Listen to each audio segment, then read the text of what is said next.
Class 12 chemical kinetics অধ্যায়টি শুরু করতেছি রাসায়নিক গতিবিদ্যা। তো সেই রাসায়নিক গতিবিদ্যা প্রয়োজন কেন হলো সংক্ষেপে বলছি দু এক কথায়।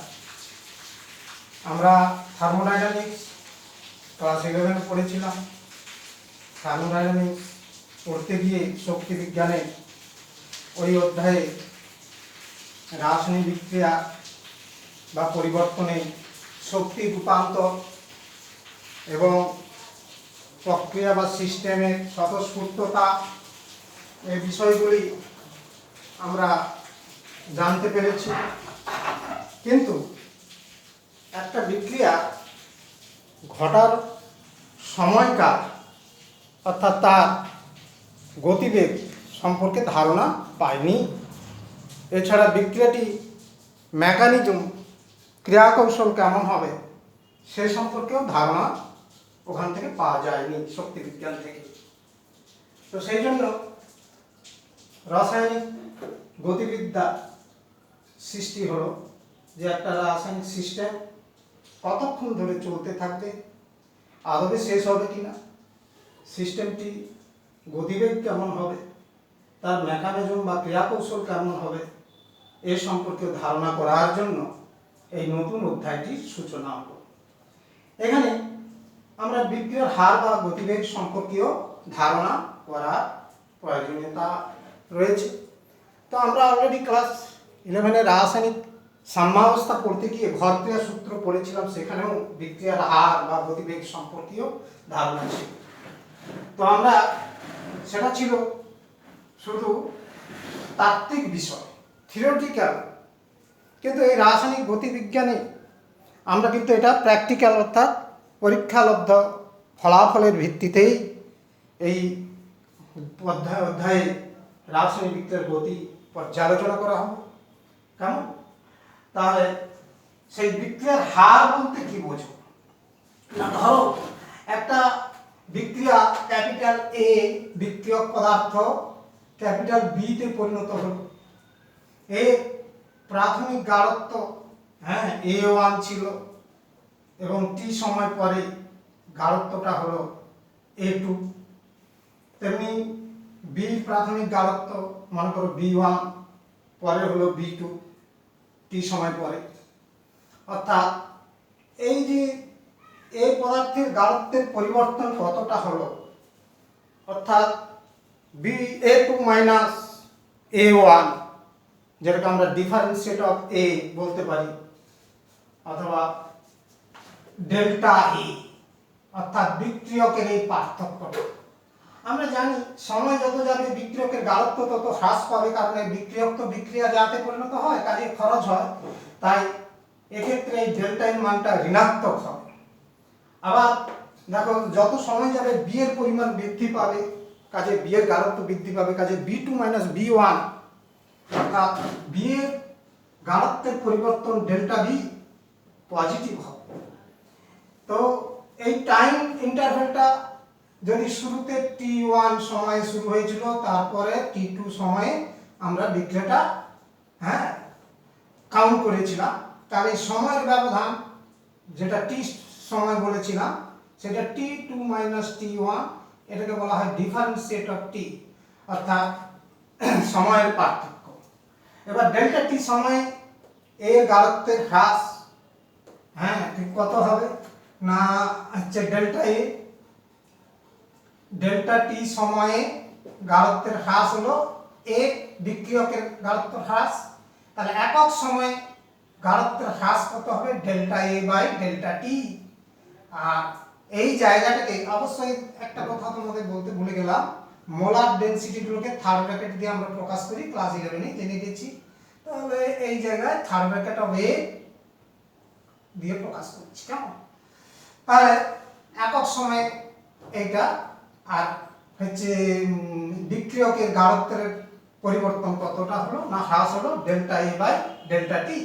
আর এটাই হচ্ছে বিক্রিয়ার হার বা গতিবেগ ইজিক্যাল টু, আর এটা নেগেটিভ চিহ্ন হবে। কিছুক্ষণ আগেই বুঝালাম যে ডেল্টা এর মানটা ঋণাত্মক হয়, কারণ সময়ের সঙ্গে সঙ্গে গাঢ়ত্ব হ্রাস পায় বিক্রিয়ক পদার্থে।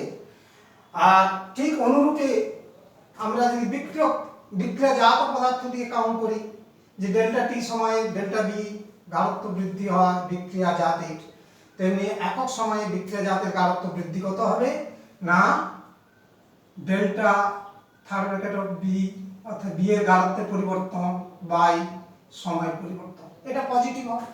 তাহলে বিক্রিয়া হার সমীকরণটাকে আমরা দুভাবে প্রকাশ করতে পারি, বিক্রিয়ক দিয়ে কিংবা বিক্রিয়াজাত দিয়ে এবং তাদের গাঢ়ত্বের পরিবর্তন দিয়ে।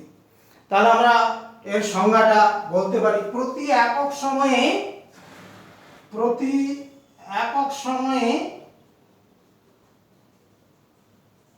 কোন রাসায়নিক বিক্রিয়ায়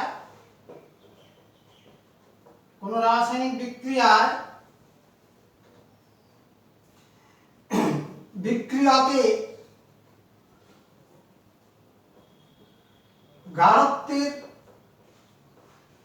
হ্রাসের পরিমাণ বা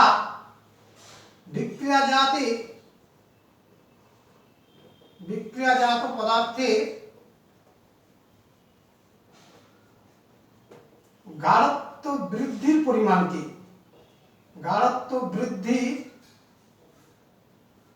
পরিমাণকে ওই বিক্রিয়াটির হার বলা হয়।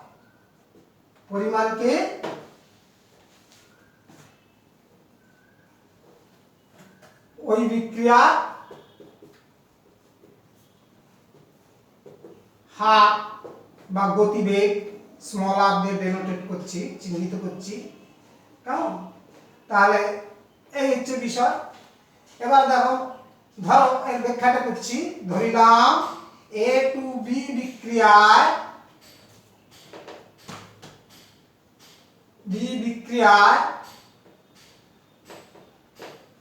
ডেল্টা টি সময়ে এর গাঢ়ত্ব হ্রাস বিক্রিয়কের গাঢ়ত্ব হ্রাস সমান ডেল্টা থার্ড ব্র্যাকেট এ এবং বি বিক্রিয়াজাতের গাঢ়ত্ব বৃদ্ধি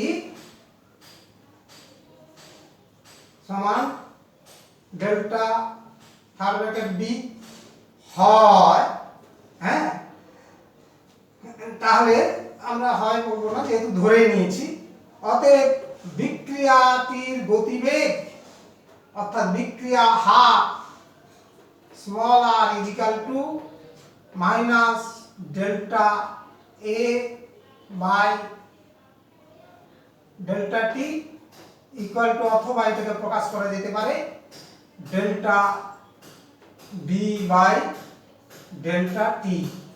এবার দেখো, গতিবেগ দুভাবে প্রকাশ করা যাচ্ছে, এখানে বিক্রিয়ক দিয়ে অথবা বিক্রিয়াজাত দিয়েও প্রকাশ করা যায়, তাদের গাঢ়ত্বের পরিবর্তন দিয়ে। আর আমরা তো আগে বলছি একটা ঋণাত্মক চিহ্ন দিয়ে কেন প্রকাশ হচ্ছে বিক্রিয়ক দিয়ে, না এক্ষেত্রে হ্যাঁ বিক্রিয়কের গাঢ়ত্ব যেহেতু সময়ের সাথে সাথে কমে যায়, হ্রাস পায়, কাজে ওদের বিক্রিয়ক পদার্থের গাঢ়ত্বের পরিবর্তনটা নেগেটিভ চিহ্নযুক্ত।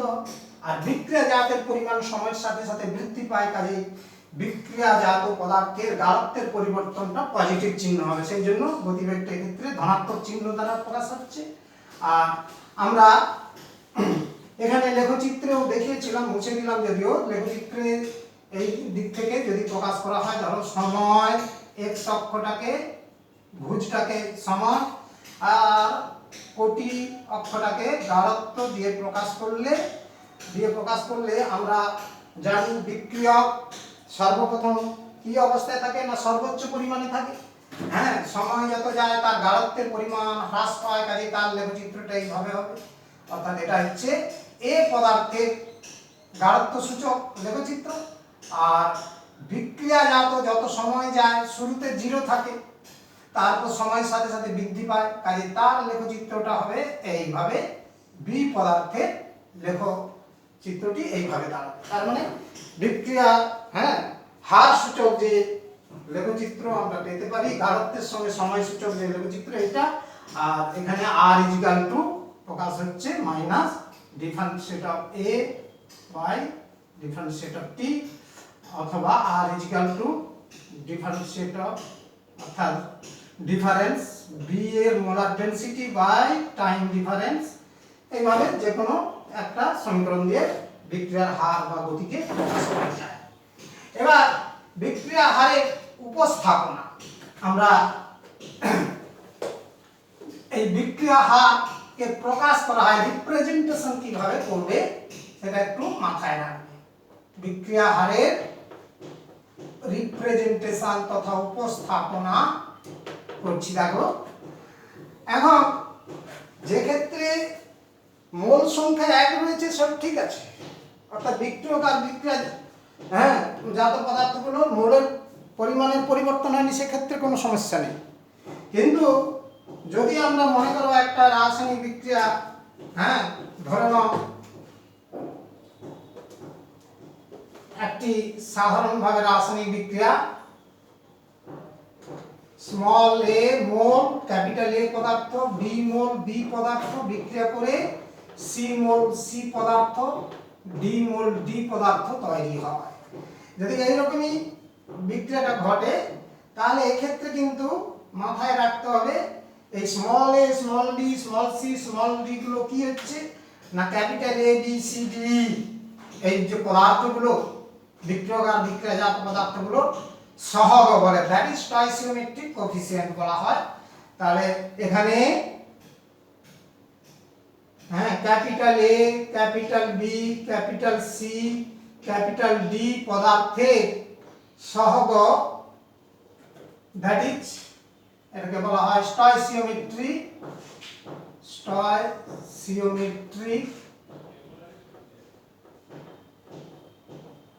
সহগ বা কোএফিসিয়েন্ট। সহগ যথাক্রমে কি কি রয়েছে, small a small b small c small d, এই জায়গায় এই জিনিসগুলো প্রকাশ করা হয়েছে। তাহলে এক্ষেত্রে অভিন্ন বিক্রিয়ার হার পাওয়ার জন্য বিক্রিয়কের অন্তর্নিহিত হার বা কোনো বিক্রিয়াজাতে উৎপন্ন হওয়ার হারকে উক্ত বিক্রিয়ক বা বিক্রিয়াজাতে স্টয়কিওমেট্রিক সহগ দ্বারা ভাগ করতে হয়। খুব খেয়াল রাখতে হবে, এই স্টয়কিওমেট্রিক সহগগুলো দিয়ে ভাগ করতে হবে। আর যদি না ভাগ করা হয় তাহলে কিন্তু বিভিন্ন পদার্থ দিয়ে প্রকাশিত হার সমীকরণটা কিন্তু বিভিন্ন হয়ে যাবে। এটা মাথায় রাখতে হবে যে এক্ষেত্রে তার মানে কি বোঝাতে যাচ্ছি, দেখো বিক্রিয়াটির হার আর ইজ ইকুয়াল টু, যদি আমরা বিক্রিয়ক এ পদার্থের ডিফারেন্সিয়েট এ বাই ডেল্টা টি, আর এটা তো নেগেটিভ চিহ্ন হবে, এটা যদি প্রকাশ করি তাহলে বিক্রিয়া হার সমীকরণ এটা হবে। আবার দেখো হার সমীকরণটা অথবা হতে পারে, যদি আমরা বি পদার্থ দিয়ে প্রকাশ করি minus differentiate of delta B by delta t, এটা হয়ে যাবে। অথবা বিক্রিয়ার হার আর ইজ ইকুয়াল টু আর একটা আবার বিক্রিয়াজাত সি পদার্থ দিয়ে যদি প্রকাশ করি, সেক্ষেত্রে তো বিক্রিয়াজাত পজিটিভ চিহ্ন যুক্ত হবে, অর্থাৎ ডিফারেন্সিয়েট অফ ক্যাপিটাল সি পদার্থ বাই মোলার গাঢ়ত্ব দিয়ে প্রকাশ করা হবে। আবার দেখো চতুর্থ ক্ষেত্রে যদি ডি পদার্থ দিয়ে বিক্রিয়ার হারকে প্রকাশ করি, ডিফারেন্সিয়েট অফ ক্যাপিটাল ডি এর মোলার ডেনসিটি বাই সময় ডিফারেন্স। এখানে দেখো প্রত্যেকটা মান আলাদা হয়ে যাচ্ছে, বিভিন্ন হয়ে গেল। যদি অভিন্ন বিক্রিয়া হার পেতে হয় তাহলে কিন্তু প্রথমটার ক্ষেত্রে 1/a দিয়ে প্রকাশ করতে হবে, তারপরটা অর্থাৎ সহগ দিয়ে ভাগ করতে হবে প্রত্যেকটাকে, যে যার সহগ দিয়ে ভাগ করতে হবে। এটাই হচ্ছে রিপ্রেজেন্টেশন বা রাসায়নিক বিক্রিয়ার হার সমীকরণকে কিভাবে উপস্থাপনা করতে হয় এটা মাথায় রাখবে। একটা এক্সাম্পল বাস্তব দিলে প্রকাশ করলে তাহলে ক্লিয়ার হয়ে যাবে, আরো পরিষ্কার ধারণা এসে যাবে। কারণ এই ধরনের প্রশ্নের সম্মুখীন থাকতে পারে তোমাদের। ধরো একটা রাসায়নিক বিক্রিয়া অ্যামোনিয়া, অস্টল পদ্ধতিতে অ্যামোনিয়াকে জারিত করলে nitric oxide gas nitric oxide gas এবং জলীয় বাষ্প তৈরি হয়। জলীয় বাষ্প তৈরি হয়। এই রাসায়নিক বিক্রিয়া সম্পর্কে তোমাদের ধারণা আছে। এবার ব্যালেন্স করার জন্য এটা 4 মোল, তার মানে 4টা 4 3 12টা হাইড্রোজেন মানে 6, 6 4 10টা হাইড্রোজেন এইটা। তাহলে এখানে বিক্রিয়া হার বা গতিবেগ প্রকাশ করছি আমরা। দেখো বিক্রিয়া হার স্মল r -1/4 অ্যামোনিয়ার মোলার ডেনসিটির ডিফারেন্স, পার্থক্য, delta third bracket ammonia by delta t. অথবা দেখো এটা r আবার প্রকাশ করা যায় 1/5 অবশ্যই minus differentiate of oxygen gas by time difference, অথবা r 1/4 differentiate of nitric oxide by delta t, অথবা r আসবে 1/6 differentiate of water vapour by time difference. তাহলে এইভাবে আমরা একটা রাসায়নিক বিক্রিয়ার হার সমীকরণকে রিপ্রেজেন্টেশন করতে পারি।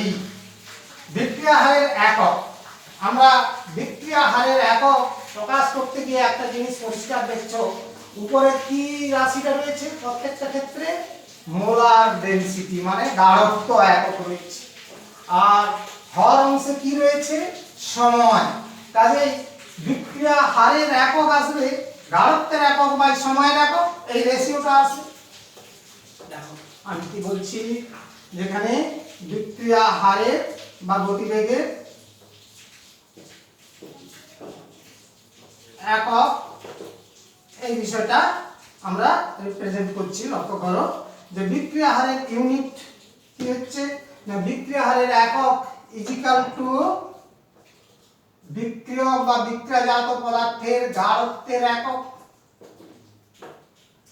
বাই সময়ের একক।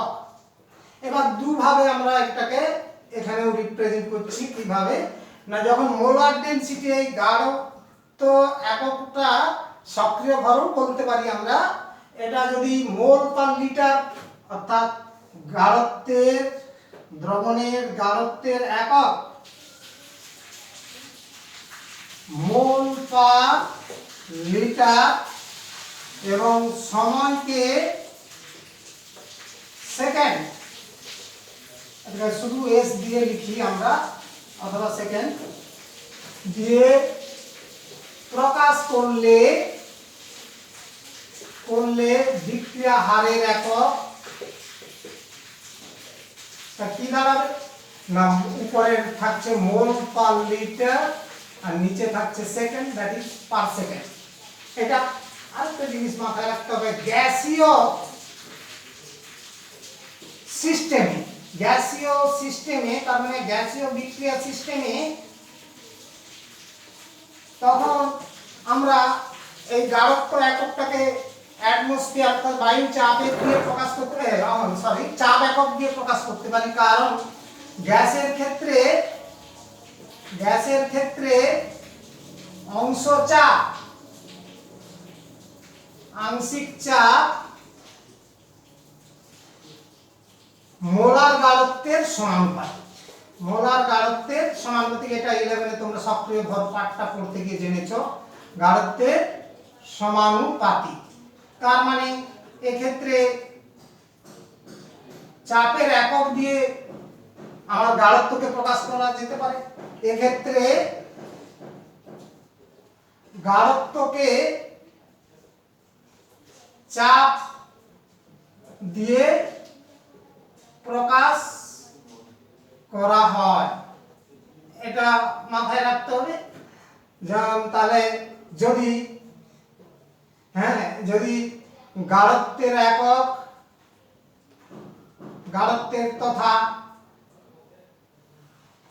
অংশ চাপ বিভিন্ন পদার্থ থাকবে, কাজে আংশিক চাপ কথাটা থাকবে। আংশিক চাপকে অ্যাটমসফিয়ার এককে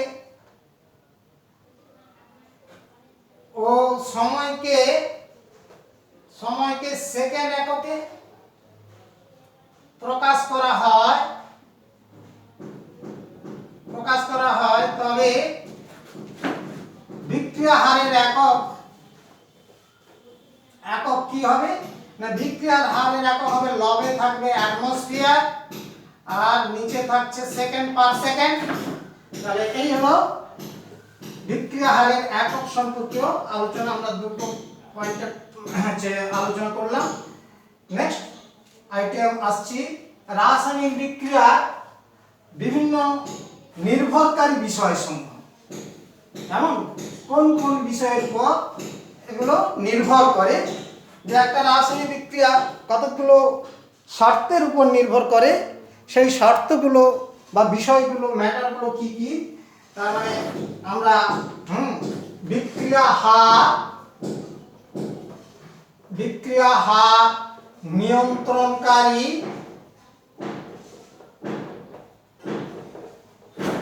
বিষয় সমূহ, একটা পয়েন্টে আমরা আসছি। দেখো ফার্স্ট পয়েন্ট, যে এখানে বিক্রিয়কের গাঢ়ত্ব যত বৃদ্ধি পায় বিক্রিয়ার হারও তত বৃদ্ধি পায়। বিক্রিয়কের গাঢ়ত্ব কেমন, নাম্বার 1 বিক্রিয়কের গাঢ়ত্বের উপর নির্ভরশীল হয় না, বিক্রিয়কের গাঢ়ত্ব বৃদ্ধিতে হার বৃদ্ধি পায়, গতিবেগ বৃদ্ধি পায়, কারণ গাঢ়ত্ব বৃদ্ধিতে একক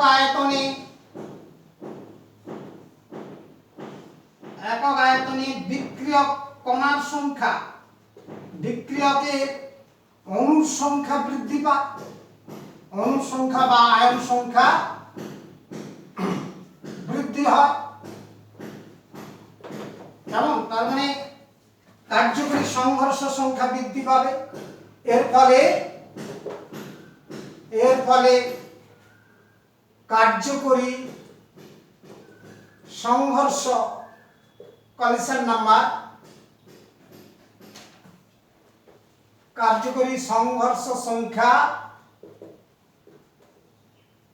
বৃদ্ধি হয় এবং ইহাতে গতিবেগ বাড়ে। বিক্রিয়ার গতিবেগ বাড়তে থাকে ক্রমশ।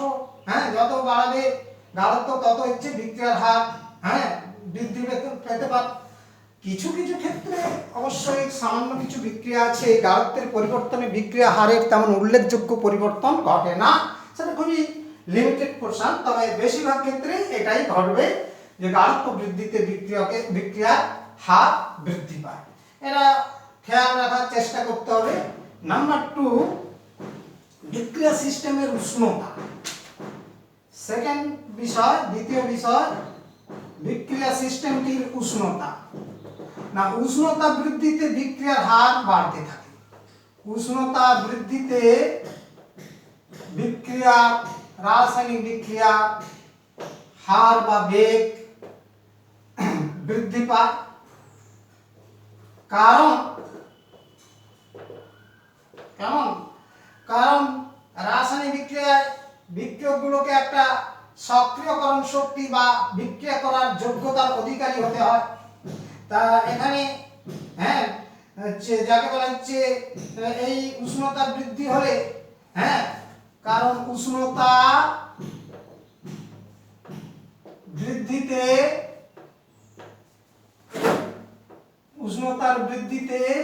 বিক্রিয়ক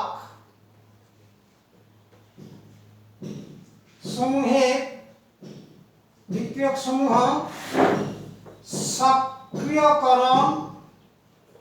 সক্রিয়করণ শক্তি, অ্যাক্টিভেশন এনার্জি, শক্তি বা তার বেশি, মানে সক্রিয়করণ শক্তির সমান অথবা তার বেশি শক্তির অধিকারী হয়। শক্তির অধিকারী হয়ে বিক্রিয়া ঘটাতে সক্ষম হয়। কেমন? তাছাড়া সংঘর্ষ বা কলিশন বৃদ্ধি পাবে, যত উষ্ণতা বৃদ্ধি পাবে বিক্রিয়ক কণাগুলির গতিশক্তি বৃদ্ধি পায়, তার ফলে কি হচ্ছে, তারা পরস্পর সংঘর্ষে লিপ্ত হয় এবং সেই সংঘর্ষ সংখ্যা যত বাড়বে পুরাতন রাসায়নিক বন্ধনের বিভাজন ঘটবে এবং নতুন বন্ধন সৃষ্টি হয়ে বিক্রিয়া জাত তৈরি হবে। তারপরে বিক্রিয়ার হার এই কারণে বৃদ্ধি পায়। এটা বিষয়টা মাথা রাখবে। পরীক্ষায় দেখা গেছে বিভিন্ন পরীক্ষার ফলাফল, হ্যাঁ, পরীক্ষায় দেখা যায় প্রতি 10 ডিগ্রি সেন্টিগ্রেড উষ্ণতা বৃদ্ধিতে বিক্রিয়া হার প্রায় দ্বিগুণ হয়ে যায়, বিক্রিয়ার হার প্রায় ডবল হয়। এটা হচ্ছে পরীক্ষালব্ধ ফলাফল থেকে কাউন্টিং করে দেখা গিয়েছে। আর দেখো কঠিন বিক্রিয়কের, এরপরে 3 নম্বর পয়েন্ট, কঠিন বিক্রিয়কের পৃষ্ঠতলের ক্ষেত্রফল। না, যখন বিক্রিয়ক পদার্থগুলো সলিড হয়, 3 নম্বর পয়েন্ট, সেই কঠিন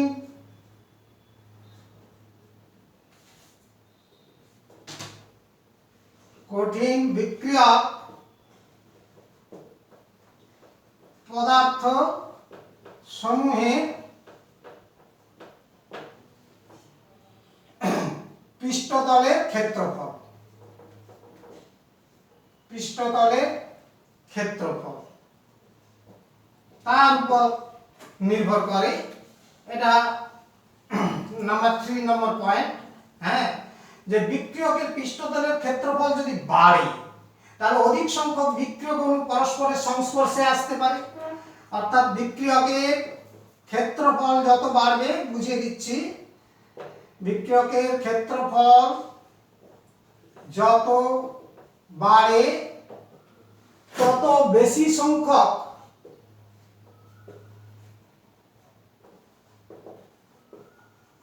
বিক্রিয়ক কণা বা অণু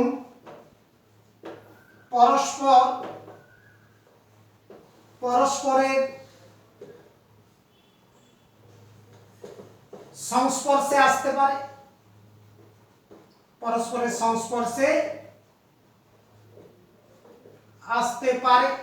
ফলে বিক্রিয়ার বেগটাও বৃদ্ধি পাবে। হ্যাঁ, যে এর ফলে বিক্রিয়ার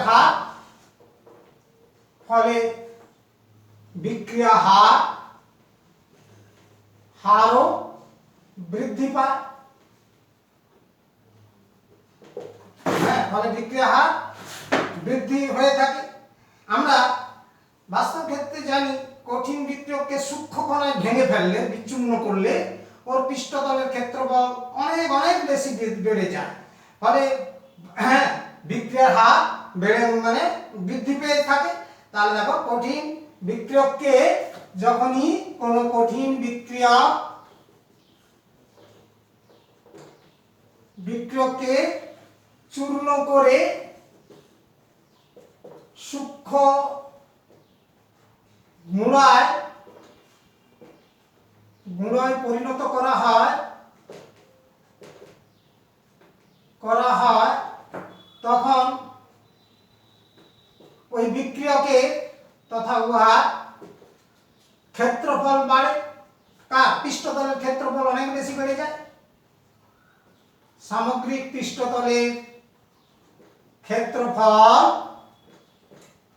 বৃদ্ধি পায়। কেমন? যেমন বড় একটা চারকোলের খণ্ডের তুলনায় বিচূর্ণ কোক চূর্ণ বা চারকোল চূর্ণ তীব্রভাবে দ্রুত গতিতে জ্বলতে পারে, তীব্রভাবে বা উজ্জ্বলভাবে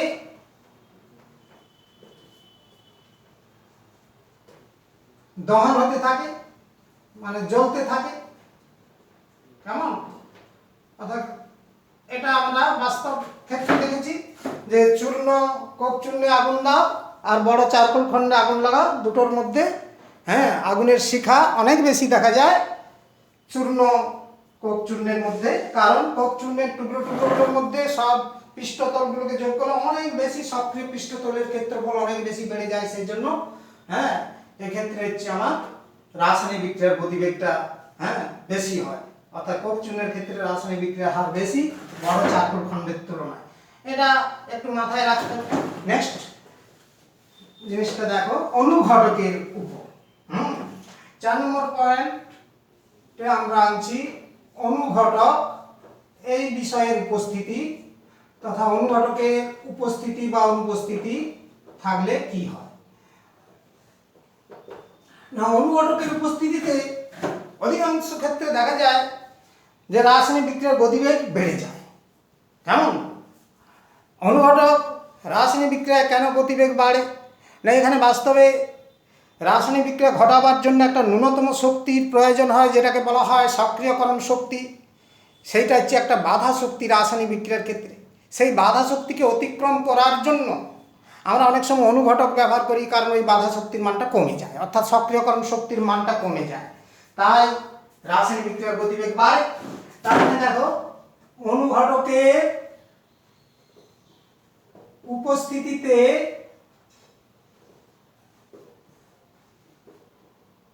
উপস্থিতিতে বিক্রিয়ক সমূহে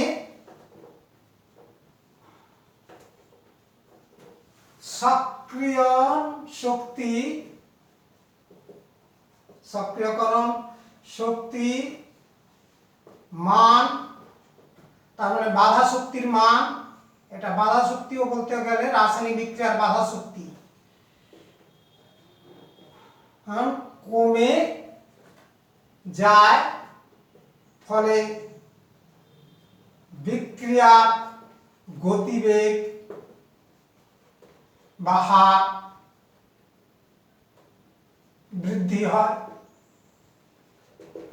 কেমন? তার মানে আমরা বাস্তব ক্ষেত্রে এক্সাম্পল যেমন জানি, ম্যাঙ্গানিজ অক্সাইড তোমরা পরীক্ষায় পটাশিয়াম ক্লোরেট, যেমন পটাশিয়াম ক্লোরেটকে MnO2 উপস্থিতিতে MnO2 ম্যাঙ্গানিজ ডাইঅক্সাইড অনুঘটক সহ উত্তপ্ত করলে দ্রুত গতিতে মাত্র 240 ডিগ্রি সেন্টিগ্রেড তাপমাত্রা O2 অক্সিজেন গ্যাস তৈরি করে, কিন্তু এবং অতি দ্রুত গতিতে, কিন্তু MnO2 এর অনুপস্থিতিতে, ম্যাঙ্গানিজ ডাইঅক্সাইডের অনুপস্থিতিতে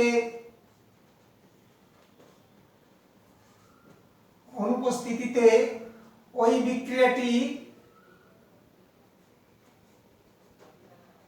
বিক্রিয়াটি মন্থর গতিতে, প্রথম গতি কমে যাবে, মন্থর গতিতে প্রায় 630 থেকে 610 ডিগ্রি সেন্টিগ্রেড, 610 থেকে 630 ডিগ্রি সেন্টিগ্রেড তাপমাত্রায় O2 গ্যাস তৈরি করে। তার মানে এই ধরনের রাসায়নিক বিক্রিয়ায় পরিষ্কার বুঝতে পারলেন যে রাসায়নিক বিক্রিয়ার বেগটাকে বৃদ্ধি বা হ্রাস করার ক্ষেত্রে অনুঘটকের ভূমিকা রয়েছে, আর সক্রিয়করণ শক্তির মানটাকে কমিয়ে দেয়। তার কারণে দেখো এখানে অনুঘটকের উপস্থিতিতে 240 ডিগ্রি সেন্টিগ্রেডে বিক্রিয়াটা ঘটছে, আবার অনুঘটকের অনুপস্থিতিতে 610 ডিগ্রি সেন্টিগ্রেড তাপমাত্রায় বিক্রিয়ার গতিবেগটা তবে লাভ করছে, অর্থাৎ মন্থর গতিতে বিক্রিয়াটা হচ্ছে। আবার বিক্রিয়ক আর বিক্রিয়া জাতের প্রকৃতির উপর, এটা আমি লিখে বলছি না, মুখেই বলে দিচ্ছি, জানলে বুঝতে পেরে যাবে। বিক্রিয়ক আর বিক্রিয়া জাতের প্রকৃতি, এই একটা বিষয় রয়েছে। বিক্রিয়ক ও বিক্রিয়া জাতের প্রকৃতির উপর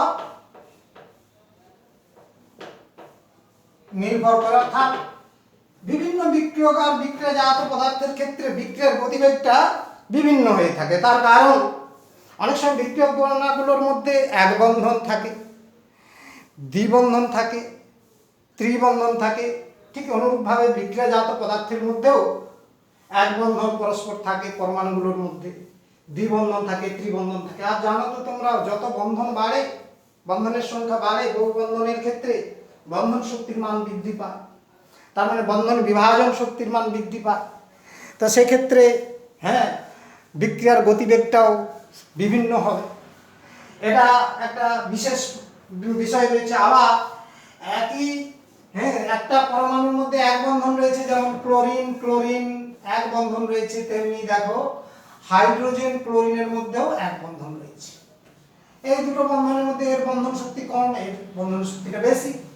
তার মানে তার কারণে তোমরা জানো এটা ধ্রুবীয় বন্ধন, তাই এটার বন্ধন শক্তি কম হয়, এটা অধ্রুবীয় বন্ধন, তাই বন্ধন শক্তি বেশি হয়। কাজে এক বন্ধন থাকলেই যে সব ক্ষেত্রে এক বন্ধনের শক্তি সমান হবে তা নয়, সে ধারণা তোমরা রাসায়নিক বন্ধন থেকে জেনেছো, বন্ধন শক্তি। তাই বিক্রিয়কের প্রকৃতি আর রাসায়নিক বিক্রিয়াজাতের প্রকৃতির উপরেও বিক্রিয়ার গতিবেগ বিশেষভাবে পরিবর্তনশীল হয় বা বিভিন্ন হয়ে থাকে। এই হচ্ছে রাসায়নিক বিক্রিয়া হার নিয়ন্ত্রণকারী কতগুলো বিষয় সম্পর্কে ধারণা তোমাদের হলো। এরপরে টপিক আসছি গড় বিক্রিয়ার হার এবং তাৎক্ষণিক বিক্রিয়ার হার। গড় বিক্রিয়া হার, এভারেজ ভেলোসিটি, এটাকে আমরা এভারেজ দ্যাট ইজ আর এ ভি দিয়েও প্রকাশ করি, চিহ্নিত করতে পারি। এটা কেমন বিষয়, একটা নির্দিষ্ট সময় অন্তর যে বিক্রিয়াটা শুরু হয়েছিল ধরো 10টা 5-এ, তারপর তুমি 10টা 7-এ বা 8-এ এসে দেখলে বিক্রিয়াটা কতটা ডেভেলপ হয়েছে।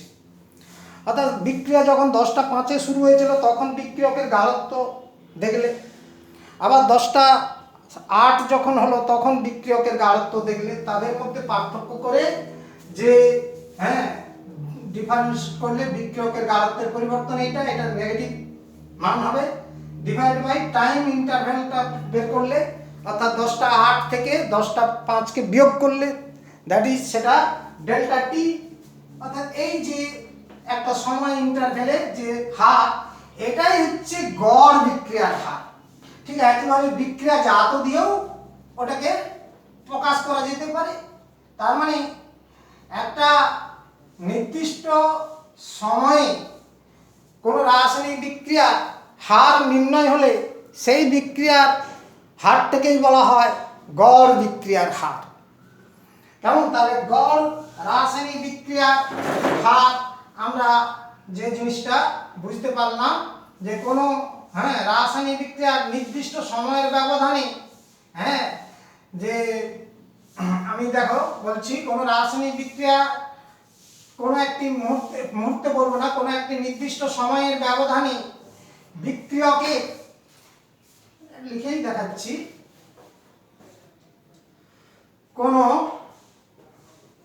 রাসায়নিক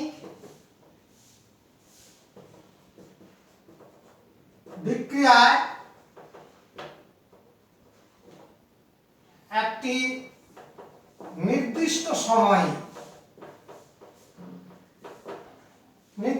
সময়ে বিক্রিয়কের ওই বিক্রিয়কের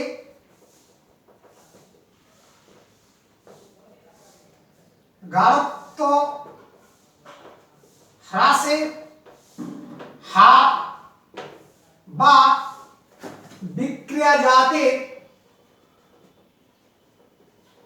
বিক্রিয়াজাত পদার্থের গাঢ়ত্ব বৃদ্ধির হারকে গড় বিক্রিয়ার হার বলে। দ্যাট ইজ ওই বিক্রিয়ার গড় বিক্রিয়া হার বলে। ওই বিক্রিয়ার গড় এভারেজ ভেলোসিটি হার বলা হয়। কেমন? এইরকমই বিষয়টা এলো। ধরে নাও একটা বিক্রিয়া, এরপর উদাহরণটা আমি উপর থেকে লিখে করাচ্ছি। দেখো, ধরে নাও যে ধরিলাম একটি বিক্রিয়া ক্যাপিটাল এ থেকে ক্যাপিটাল বি এটা তৈরি হচ্ছে। এখন বিক্রিয়া শুরু মানে যখন শুরু হয়েছে, শুরু t1 সময় পরে গাঢ়ত্ব t1 সময় পরে গাঢ়ত্ব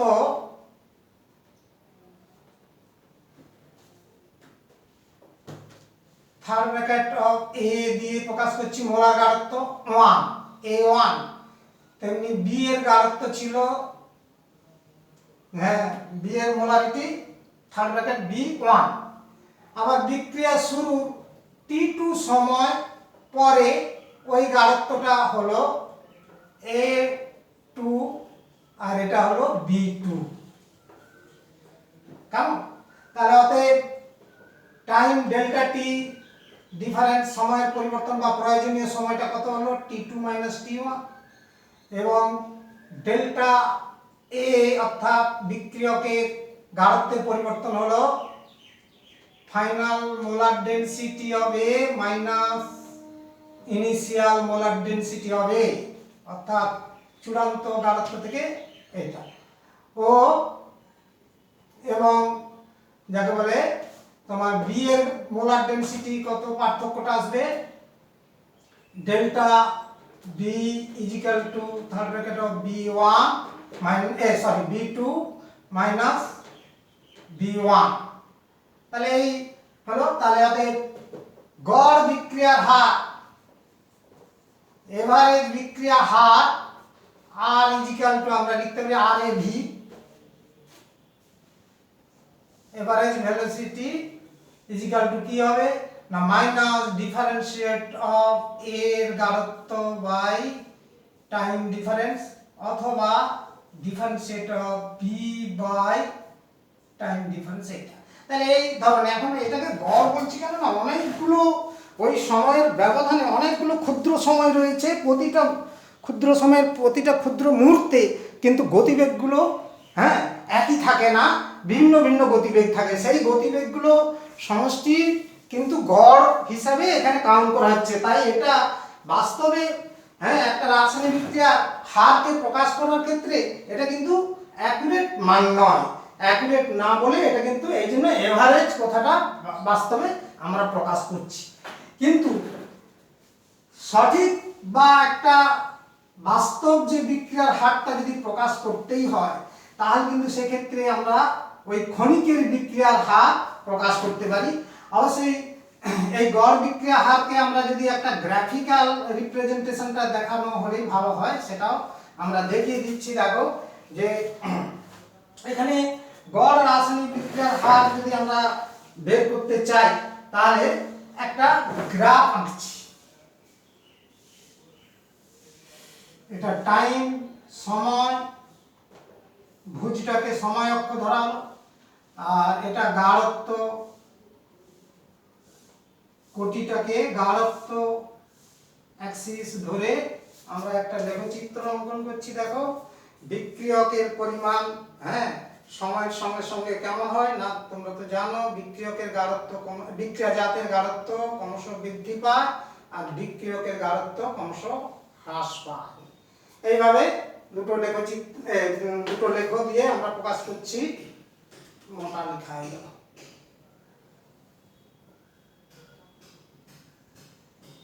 এবার দেখো টাইম t1 টাইম t2, এবার এটাকে যদি আমরা এ দিয়ে যোগ করি, উল্লম্ব রেখা টানি, এর উপরে t1 এবং t2 এর উপরে একটা লম্ব টানছি। এটা মনে করো t1 আর t2 বিন্দু উপরে দুটো লম্ব টানছি। এই লম্ব টানার ফলে কি হচ্ছে না এটা তো তোমরা জানো, সময়ের সঙ্গে সঙ্গে এটা এ পদার্থের, এটা বি পদার্থ অর্থাৎ বিক্রিয়াজাত, বিক্রিয়াজাতের লেখচিত্র আর বিক্রিয়কের। এবার এরা ছেদ করেছে, দেখো এই মানে এ পদার্থটাকে ছেদ করেছে এই রেখাটা এই বিন্দুতে, আর T1 বিন্দুতে ছেদ করেছে এইটা। তাহলে এই দুটো যোগ করে দিই।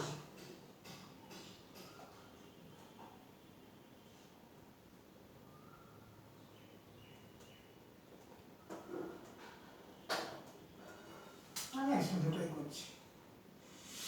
এই যে ডিফারেন্সটা পাওয়া গেল, অর্থাৎ এই ব্যবধানটা কি পাওয়া যাচ্ছে, থার্ড ব্র্যাকেট অফ এ।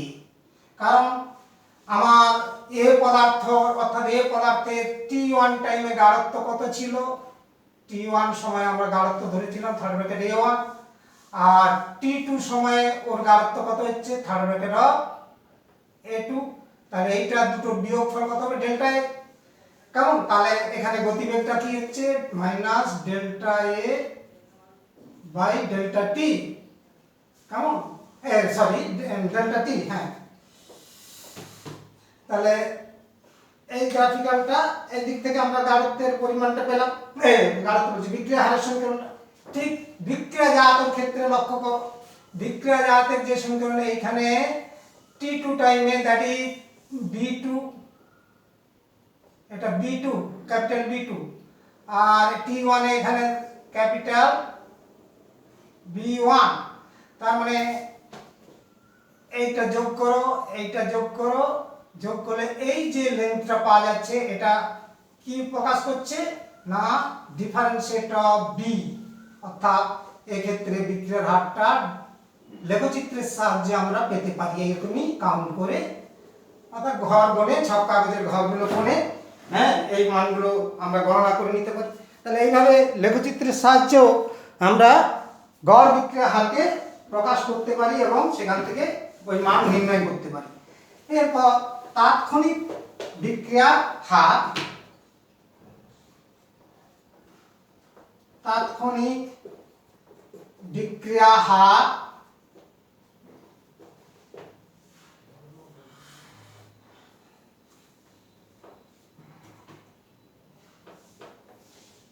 বিক্রিয়া চলাকালীন কোন একটা মুহূর্তে অর্থাৎ অতি ক্ষুদ্রাতি ক্ষুদ্র সময়ে বিক্রিয়কের গাঢ়ত্বের হ্রাসের হার অথবা বিক্রিয়াজাতের গাঢ়ত্বের বৃদ্ধির হারকেই বলা হচ্ছে তাৎক্ষণিক বিক্রিয়া হার। তার মানে একটা ক্ষণিকের ক্ষণিকের মধ্যে সেই জিনিসটা অর্থাৎ সেই পরিমাণটা বের করতে হবে, গাঢ়ত্বের পরিবর্তনগুলো।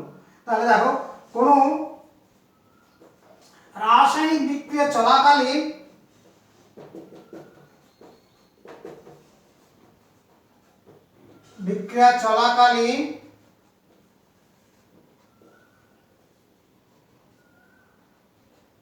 কোনো একটি মুহূর্তে, কোনো একটি নির্দিষ্ট মুহূর্তে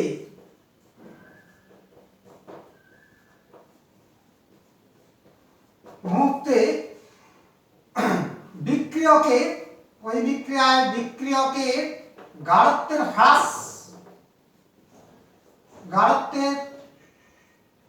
হ্রাসের হারকে তাৎক্ষণিক বিক্রিয়া হার বলে, অথবা বিক্রিয়াজাতের গাঢ়ত্ব বৃদ্ধির হার, বিক্রিয়াজাত পদার্থের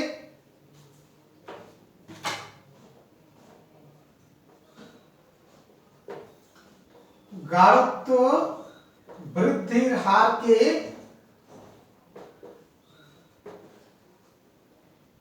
ওই বিক্রিয়া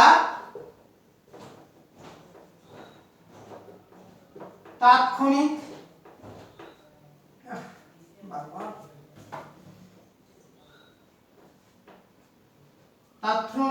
বিক্রিয়া হার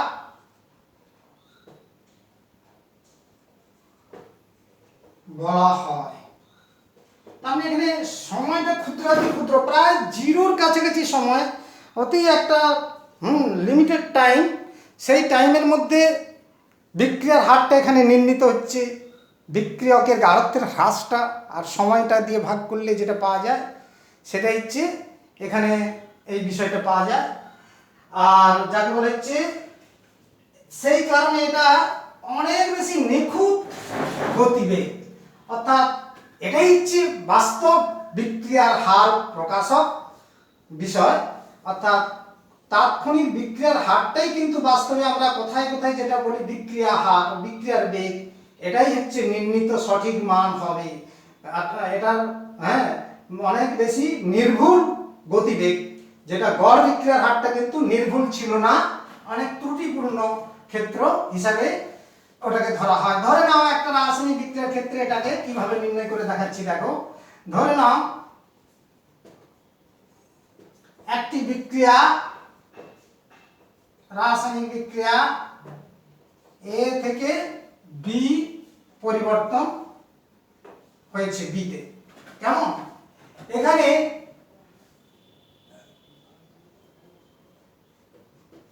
অতি ক্ষুদ্রাতি ক্ষুদ্র সময়, অতি ক্ষুদ্রাতি ক্ষুদ্র সময় ডেল্টা টি তে এর গাঢ়ত্ব পরিবর্তন না বলে হ্রাসই বলি, গাঢ়ত্ব হ্রাস সমান ডেল্টা এ, এবং বি এর গাঢ়ত্ব বৃদ্ধি সমান delta third bracket B, molar গাঢ়ত্ব এটা পরিবর্তন হয়েছে। কেমন? তাহলে আমরা ক্ষুদ্রাতি ক্ষুদ্র ডেল্টা টি সময়ে রাসায়নিক বিক্রিয়ার হারটা কি পাওয়া যেতে পারে? অতএব এখানে তাৎক্ষণিক বিক্রিয়া হার is equal two R equal to limit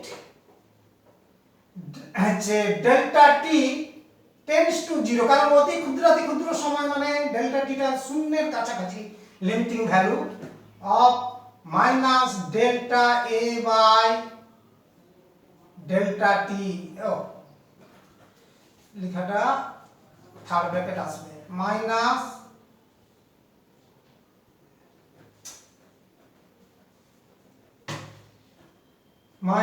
delta A by delta t equal to, এটা আমরা অলরেডি কলম বিদ্যা থেকে শিখে গেছি কিরকম না, ডেরিভেটিভ অফ এ অর্থাৎ ডি এ বাই ডিটি। এই বিষয়টা আমরা লিখতে শিখে গেছি অলরেডি। গতির সমীকরণ এটাই হচ্ছে তাৎক্ষণিক বিক্রিয়ার হার, ডিফারেনশিয়াল ক্যালকুলাস দ্বারা নির্ণীত হয় অবকলন রূপ। তেমনি তাৎক্ষণিক বিক্রিয়ার হার অথবা বলে লিখলাম এটা, যে বিক্রিয়া জাত দিয়ে যদি প্রকাশ করি, হার আর ইজিক্যাল টু আসবে limit delta t tends to zero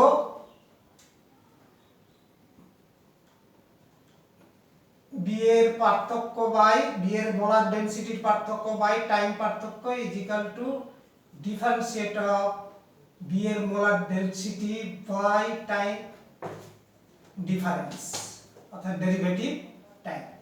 এটা হচ্ছে রাসায়নিক বিক্রিয়ার হচ্ছে তাৎক্ষণিক গতিবেগ সম্পর্কীয় ধারণা।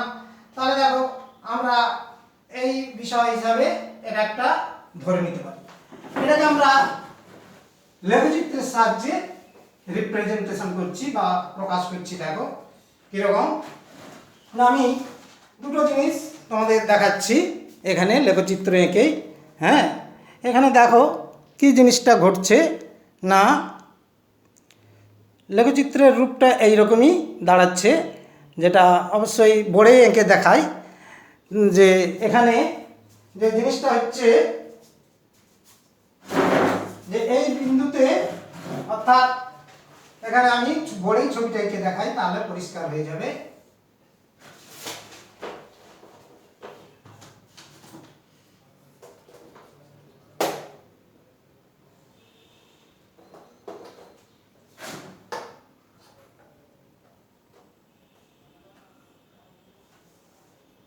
এটা সময়, ভুজ ত্রিভুজটাকে সময় ধরলাম, এটা গাঢ়ত্ব।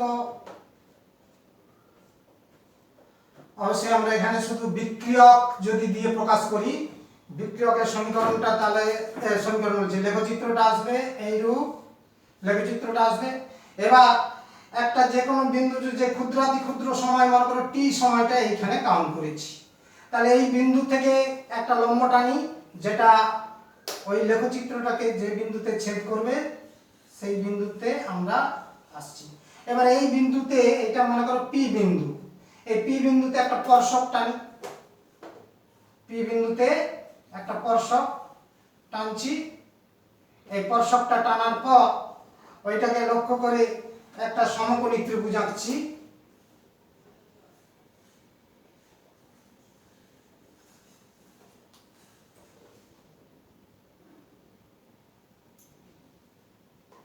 সমকোণী ত্রিভুজটা আঁকার পর এটার নাম দিয়ে দিলাম এক্স ওয়াই, আর হচ্ছে মনে করো এটা জেড, জেড। কেমন?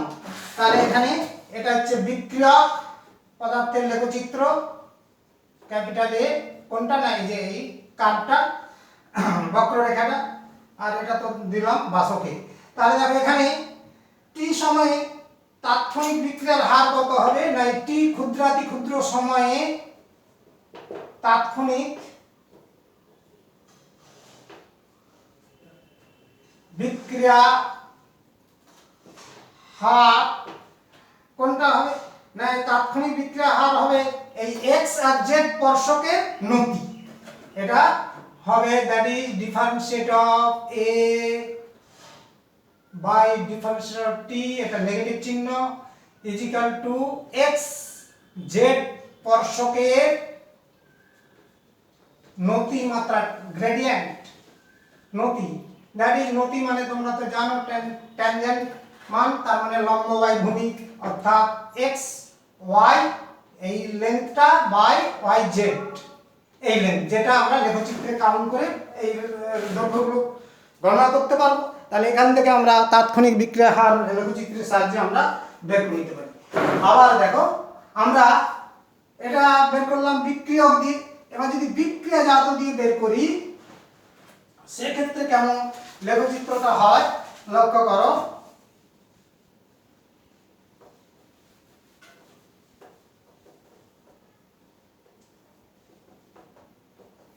আমরা এক্স অক্ষটাকে সময় বা হচ্ছে যা বলে ভুজকে সময় এবং কোটিকে গাঢ়ত্ব ধরে নিয়ে আমরা একটা লেখচিত্র তৈরি করছি। বিক্রিয়াজাত হলে সময়ের সাথে সাথে গাঢ়ত্ব বাড়ে, কাজে এইরকমই বিষয়টা আসবে। তাহলে এই ধরনের লেখচিত্র পাওয়া যাবে, সেটা অলরেডি আমরা আগেও দেখিয়েছি। এটা বি পদার্থ বিক্রিয়কের লেখচিত্র। এইরূপ ক্ষেত্রে ধরো ঠিক আগের মতোই, ধরো টি বিন্দুতে আমরা একটা এইটা টি,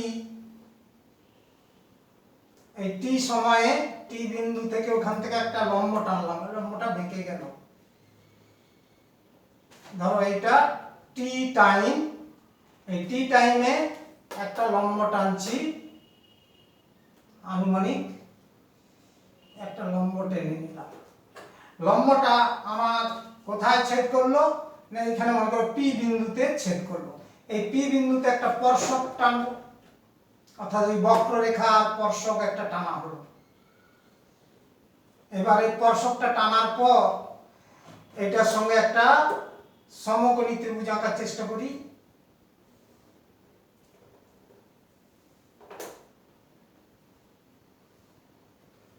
সমকোণী ত্রিভুজটা আঁকার পর আমরা এটার নাম দিয়ে দিলাম এক্স ওয়াই জেড, এইটা তাহলে এই বিষয় এলো। তাহলে এখানে টি সময়ে তাৎক্ষণিক বিক্রিয়ার হার, অর্থাৎ এখানেও আমরা লেখচিত্র থেকে তাৎক্ষণিক বিক্রিয়ার হার বের করছি। অতএব টি সময়ে তাৎক্ষণিক বিক্রিয়া হার R is equal to differentiate of B molar density dB by dt, that is equal to x R z স্পর্শকের নতি, স্পর্শকের গ্রেডিয়েন্ট, যেটা কি হবে লম্ব বাই ভূমি, অর্থাৎ এক্স ওয়াইটা লম্ব বাই ওয়াই জেড ভূমি।